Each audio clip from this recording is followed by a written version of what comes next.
Episode ke-39, Insiden Pembakaran. Besok, aku dan Maya akan menikah, ucap Danu. Alika tak menunjukkan reaksi apapun.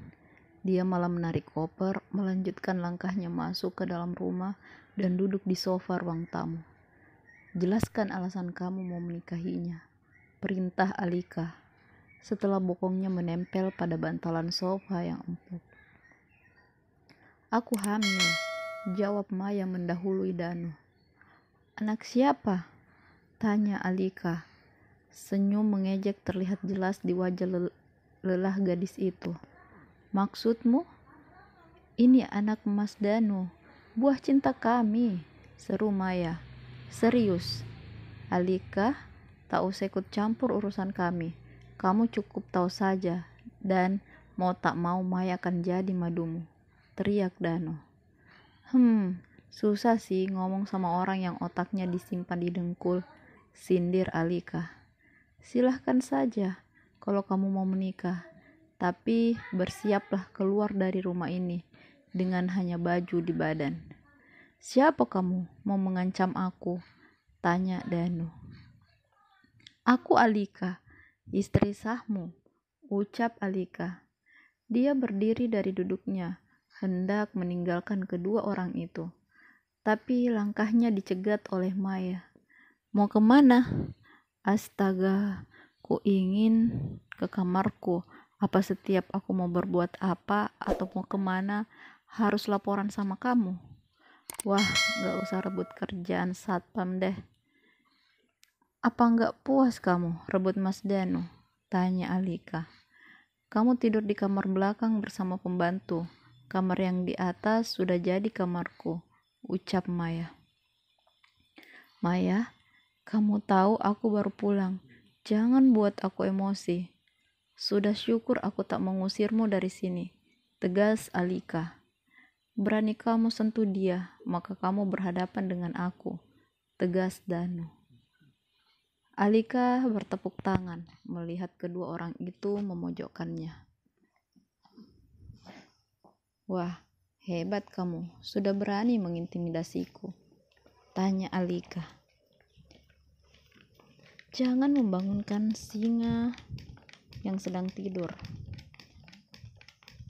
Mas, selama ini aku diam karena menghargaimu. Tapi kalau kamu berani menyentuhku demi wanita sialan itu, kupastikan kamu membusuk di dalam sel penjara. Mas, lihat, dia berani mengancammu, hasut Maya. Dia melangkah mendekati Danu, memegang pundak lelaki itu. Tangan Danu terkepal. Tubuhnya bergetar menahan amarah. Giginya gemeletuk saling mengadu.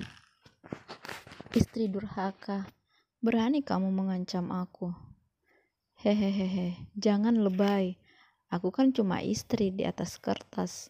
Jangan lupa, jadi jangan harap baktiku bisa kau dapatkan, balas Alika. Dia betul-betul tak habis pikir bagaimana cara berpikir lelaki yang mengaku suaminya itu. Sudahlah, aku malas meladeni kalian, lanjut Alika. Dia berlalu pergi meninggalkan dua orang tadi. Tanpa terasa air matanya menetes. Walaupun dia dan Danu tak saling mencintai, tapi sakit karena dikhianati tetap dia rasakan.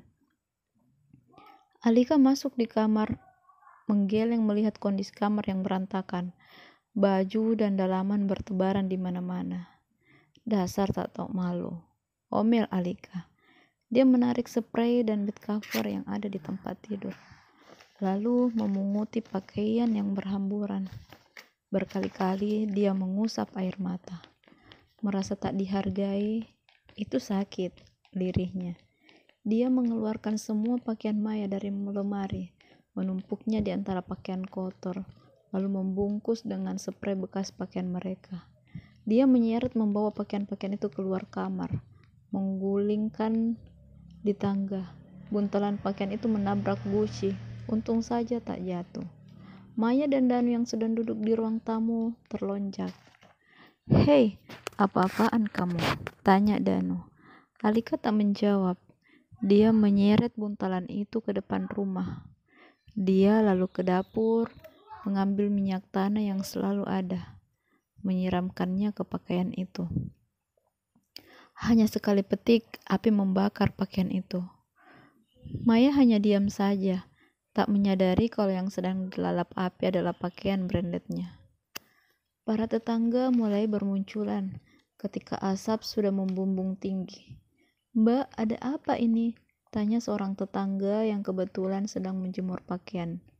"Ini Bu, lagi bakar baju yang sudah tak terpakai," jawab Alika. Dia tersenyum. Beberapa ibu-ibu yang sedang di luar pun ikut berkerumun. "Sayang, Bu Danu bajunya masih bagus-bagus, kok dibakar? Apa nggak mau basir? Mungkin lebih bagus disedekahkan," sahut Bu RT yang juga ikut bergabung. "Bajunya semua nggak pantas disedekahkan, Bu. Kurang bahan-bahan semua," jawab Alika lagi. Mereka kembali terdiam menyaksikan semua pakaian habis terbakar. Maya yang sedikit penasaran dengan suara obrolan dari luar, berjalan ke jendela mengintip apa yang sedang dilakukan oleh Alika. Matanya membulat ketika melihat sebuah baju bermerek yang baru kemarin dibelinya. Mulai si jago merah.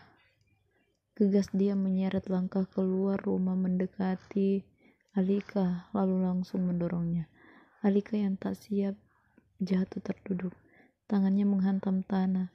Untung saja dia bisa bertahan sehingga dia tidak mencium tanah. "Anjing kamu, lancang sekali membakar pakaianku," ucap Maya dengan wajah memerah, menahan kesal. Kakinya menginjak jari tangan Alika. Gadis itu menggigit bibir menahan sakit. Bulir bening mulai berjatuh dari matanya yang berubah sendu. Ibu-ibu yang ada di situ mulai main sikut, saling berpandangan, apakah harus membantu atau diam saja. "Bu, ini apa-apaan? Kamu lagi gak ada kapok-kapoknya jadi pelakor," ucap Bu RT setelah tahu siapa yang melabrak Alika. "Ibu gak usah ikut campur, ini urusan kami. Kamu hanya orang lain," tunjuk Maya. "Ih, asal ngomong aja nih kucing garong. Tau gak, saya penguasa komplek ini. Kalau mau aman tinggal di sini, jaga mulutmu." Bu RT berkacak pinggang menunggu jawaban Maya. Menyadari ada keributan di luar, Danu menjalankan kursi rodanya keluar melihat keributan antara Maya dan ibu-ibu. Dia menepuk jidat, hendak melerai tapi tak bisa kemana-mana. "Baik, kalian berhenti," teriak Danu. Setelah agak lama dia melihat Bu RT dan Maya saling menantang. Tak ada yang menggubris teriakan Danu. Mbok Inul," teriak Danu. Wanita yang dipanggil Mbok Inul datang tergopoh-gopoh. "Ada apa, Mas?" tanyanya. "Antar saya ke tempat mereka," ucap Danu. Tangannya menunjuk ke arah kerumunan di depan rumah. Mbok Inul mendorong kursi roda Danu sesuai perintah majikannya. Sesampainya di dekat Maya, lelaki itu menarik tangan Maya. "Ayo masuk, gak usah ladenin mereka," ucap Danu. "Tapi dia membakar bajuku, Mas," protes Maya. "Nanti aku ganti," janji Danu. "Makasih," ucap Maya. Dia mengambil alih pegangan kursi roda dari tangan Mbok Inul. Baru saja dia hendak mendorong Danu masuk, Bu RT berkata, "Mas, saya harap besok Anda dan perempuan ini segera pindah dari sini. Jika tidak, maka saya selaku akan melaporkan Bapak atas tuduhan meresahkan masyarakat." Maya melepaskan tangan dari pegangan kursi roda dan berbalik ke Bu RT. Belum sepatah kata keluar dari mulutnya, seorang ibu sudah menarik rambut Maya. "Kalau mau cari gara-gara jangan di sini. Kami tidak terima orang kayak kamu," ucap Ibu Joko. "Aduh, rambutku, lepaskan," teriak Maya. Dia berkali-kali berusaha melepaskan rambutnya, namun tenaga perempuan berusia 40 tahun itu terlalu kuat. Sekali sentakan Maya jatuh tersungkur tanah. "Ibu jangan kurang ajar. Kalau ada apa-apa dengan calon istri dan anak saya, maka ibu yang tanggung jawab," bentak Danu. Ibu yang mendengar perkataan Danu saling geresak-gerusuk. "Haduh, dasar laki-laki dan perempuan, sama-sama stres. Pergi dari sini. Kalau tidak, maka kami akan betul-betul melaporkan kalian," teriak seorang ibu yang baru saja datang. Pakaian warna pink menandakan dia seorang istri polisi. "Mbok, bantu Maya berdiri," perintah Danu. Agak ragu, Mbok Indun membantu Maya. Mereka bertiga lalu berlalu meninggalkan ibu-ibu yang masih setia menunggu reaksi mereka. Kamu gak apa-apa? Tanya Bu RT kepada Alika setelah Danu dan Maya berlalu. Gak apa-apa Bu, ucap Alika. Jadi apa yang akan kamu lakukan sekarang? Tanya Bu RT. Tenang Bu, nanti juga ibu akan tahu.